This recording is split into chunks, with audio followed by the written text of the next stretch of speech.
Joel Klatt in about 10 minutes. So a couple of stories developed over the weekend, and they continue to develop. Chris Mortensen reported Sunday that Deshaun Watson would absolutely consider a move to the Miami Dolphins.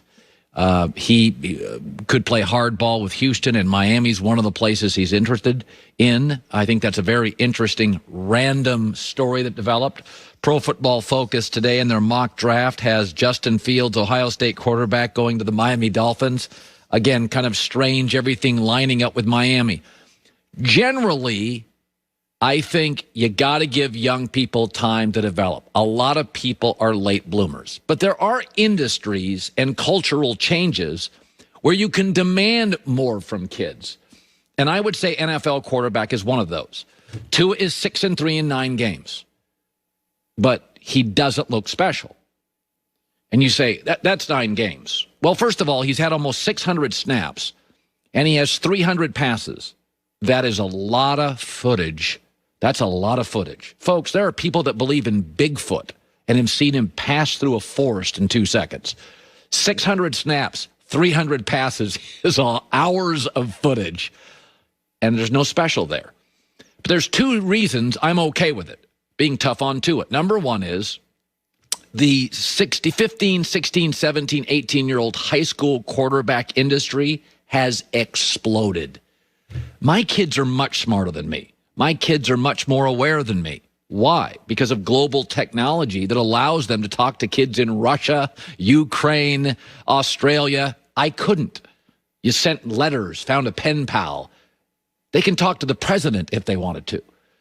Kids should be held to certain higher standards today because of the information available to them. And quarterbacks should be held to a quicker, higher standard. You now have people telling you how to take the Wonderlic, how to interview, how to eat, how to throw, how to train, how to recover. It didn't happen 20 years ago. And the other thing is, again, we've got, I know what you're telling me. He's only played 9 games. Colony's got a winning record. What about Josh Allen? But Josh Allen exploded into this league. He was unrefined.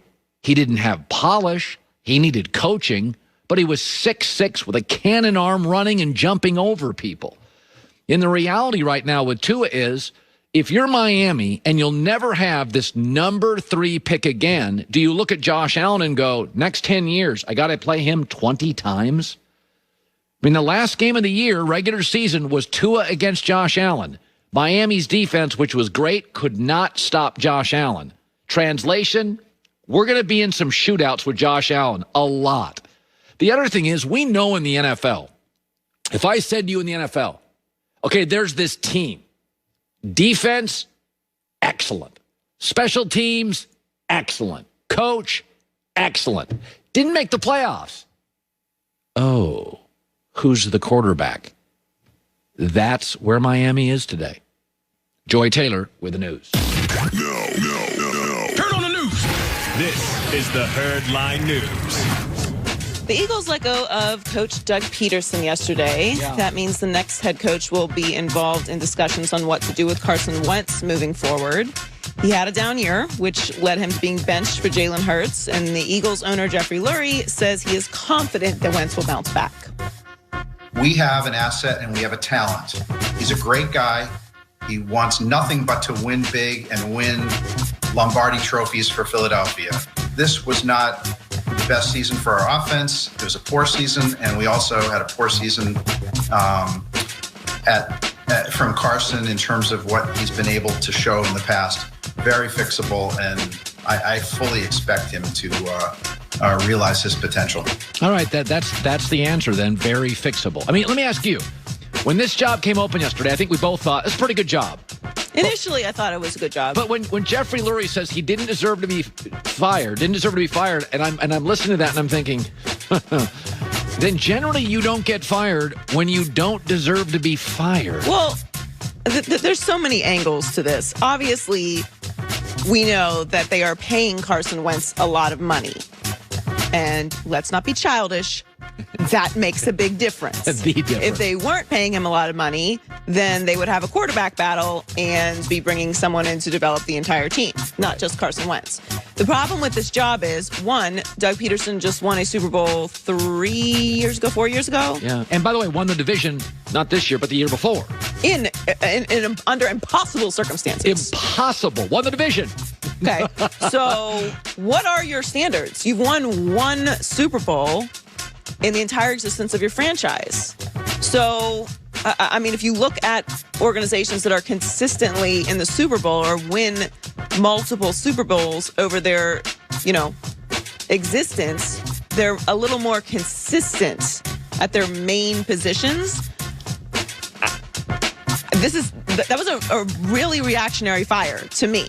Like, obviously, benching Jalen Hurts, none of us liked it, but I think it's more to the fact that he's not getting along with Carson Wentz. Now, look, this is more of a psychological breakdown to the situation, but I don't really understand. Like, this is why I'm probably not a billionaire and why I can't be in charge of things like that, because I'm not having these conversations. What do you mean you don't get along?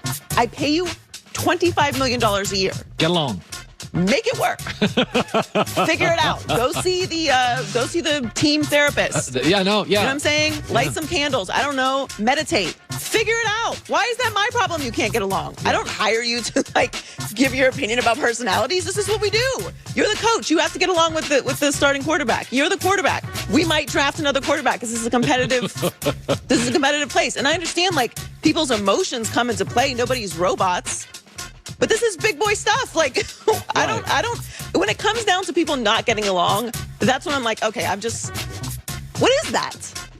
Well, do I get that option? Guys, I just get to not get along with people all the time? Guys have a lot of guys. Is that what this is? It's a lot of alpha and ego, and the GM, Howie Roseman, and Doug Peterson. I heard a quote yesterday.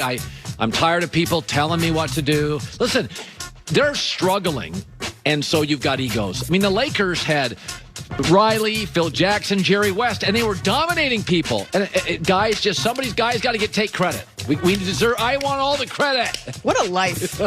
What a life! And we have to shave. It's really difficult. It's so